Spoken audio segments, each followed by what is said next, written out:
So, yun mga manonood. Makikita nyo, yung anak ng Diyos, nirelasyon na sa Panginoon, yung tumanggap kay Jesus Savior at nanampatay ng buong puso, anak na ng Diyos.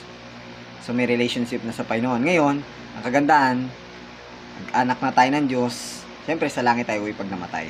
Ano? And then, ang kagandaan, pag anak ng Diyos, papaluin ka ng Diyos pag nagpapatuloy ka sa kasalanan. Yan ang kagandahan. Kasi tatay mo, Diyos banal. O, di ba? Ibig sabihin, may relasyon sa Panginoon, anak niya na. Ligtas. Ano?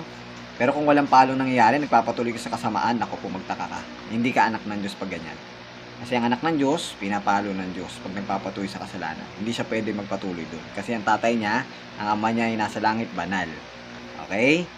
Then, ang kagandahan mga viewers, sinabi sa Ephesians 2:8-9, biyaya lang ng Diyos na ligtas tayo doon sa impyerno.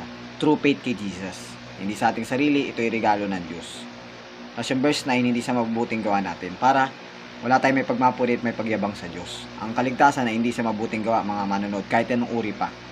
Tama pong gumawa ng mabuting gawa, pero sinabi ng Bible, hindi yan ang paraan ng kaligtasan.